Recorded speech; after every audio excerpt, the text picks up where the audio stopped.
Okay, another challenge lock. This one is in an Abus 8345. Nice green lock body. Actually quite a nice looking lock. There's our keyway, which you can see is very open.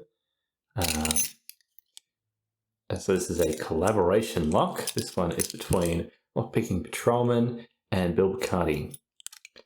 And there's our key. So you can see we've got really low at the front, highs in the middle, and a bit lowish at the back. Not that it's going to really matter because that keyway's so open, it should be easy to get under those things. So let's clamp that up reasonably. Use slightly bent one, position that, and let's go. So one straight up is binding. Okay, click there.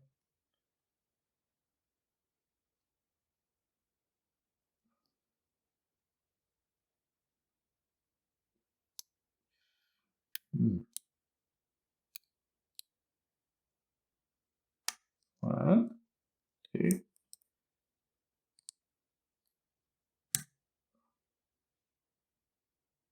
Four, five.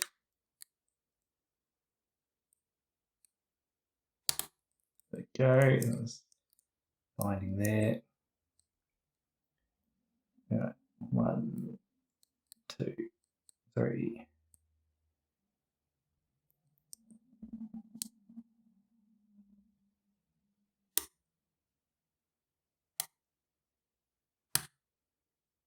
Not quite so rated up there. There we go. Got that. And a false set.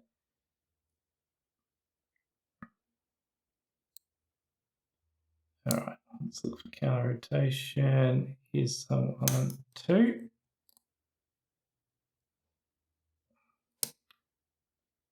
All right. A couple of nudges on 5 there. And counter and a deeper false set.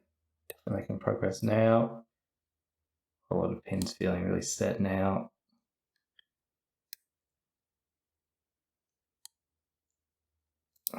In fact, this is so open, I'm going to switch to, where's that fat Peterson pick? I think that's going to get me better feedback. So 1, 2.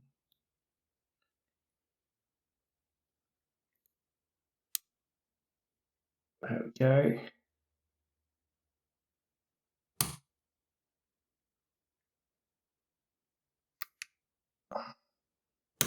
There we go, got it.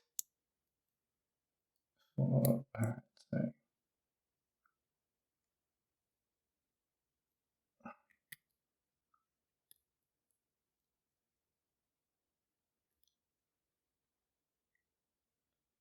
And get feedback there, and we got it. Got it. One of those ones back there I could feel was when I was looking for that counter rotation. It wasn't so much that I could feel the counter rotation as I could feel it was much lower than the other pins nearby.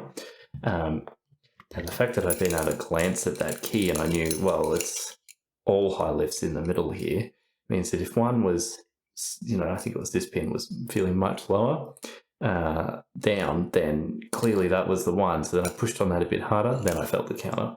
So that's a case where having glanced at that key did give me a bit of hint there. Mind you, you probably would have found it manually or naturally anyway, shortly after. But just to sort of go through some of the thought process, so let's get this thing. Screwdriver. Nice thing about a padlock challenge lock is you don't really get a choice which way you're going to tension. Which can make them quite a bit harder. Okay, so this had a little limiter anyway, so it could only turn to there. Let's get that clip off. Good. Okay. It's got one of those terribly dangerous looking side window things. Pin at the back, so this tail piece comes out. We need a shim. So we definitely need a shim. That's going to slide in there like, no, come on, get in, like so. Careful to make sure that really gets in all the way. Now we can't just slide it because we could get that pin up, so just push that up and slide a bit. There we go. And pay attention, pins are going to go this way. Got it.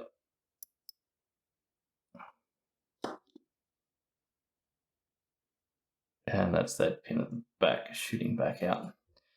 Right, so now the key, there you can see the bitting, so a bit of a lift on one, mostly lots of high lifts right in the middle, and definitely some core mods here. So I can see we've got some serrations as a countermilling, definitely a very serrated one, felt that early.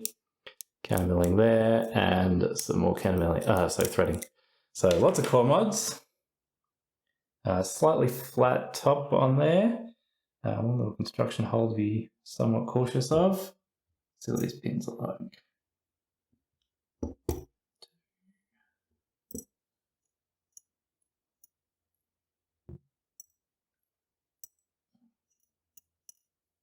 Five and six. Okay, so some of those, look at those mods. Good, nice, super open keyway. Like that is unreasonably open. I don't think I've ever seen one that open. Wow. It wasn't just terrible luck. Just arrange those. Mostly just some serrations on the longer ones, nothing on the shorter ones. Shorter ones are just standard. All right. Keep driver pins. Let's see what we got.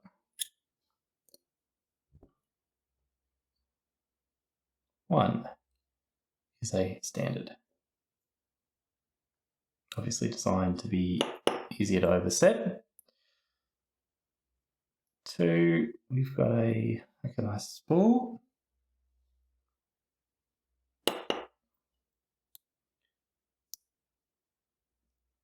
Three, we have, oh, that's one of those Sparrows pins. Collaboration lock, and you've put a Sparrows pin in it. Really? That's a very serrated pin.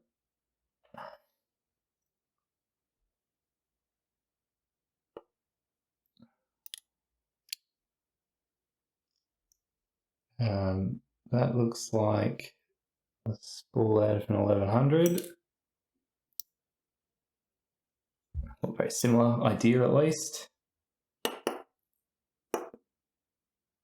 And finally, well, I'll go the other way.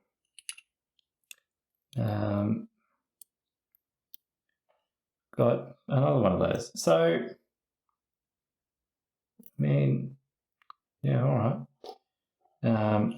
Lots of nice core lines, but for a collaboration lock, I've got to say, I expected more from that. You know, like you've got two people's worth of available effort. You've got a standard pin here. That's a factory spool of some kind. That's a Sparrows spool. That may well be a Sparrows serrated. If it is a manually done one, it's quite clean and nice, but I'm sure that it is. Got a couple of spools here with like a little mini serration line. I'm not sure if that's a factory or if it is well done, hand done, but it is remarkably similar to this other one next to it. So I suspect those are some kind of factory pin as well, which means the obvious work done is 1, 2, 3 key pins. You know, which like I didn't overset, so none of those came into play at all. And then our core mods, and our core mods are good. We've got nice threading, we've got a nice swallow there, and some threading, some, you know, some like reasonable undercuts. They're not super sharp, they're quite the rounded kind, but it still gives deeper false sets. But then, you know, the pins are not the kind that are going to give massively deep false sets or really get trapped in there. So, I don't know, it's bit less than I would expect for a collaboration lock, but having said that, as just a lock. That's not bad. It's not bad. I've certainly picked worse Jones locks. But I wouldn't be putting it up there on the top list, I guess. So, yeah, I also, who knows when this was made. Like, this could be super old, but I don't think Lockpicking Patrolman's in and around anymore. I seem to remember maybe there was some controversy there, but I don't know. So there we go. That was this one. Nice Avis.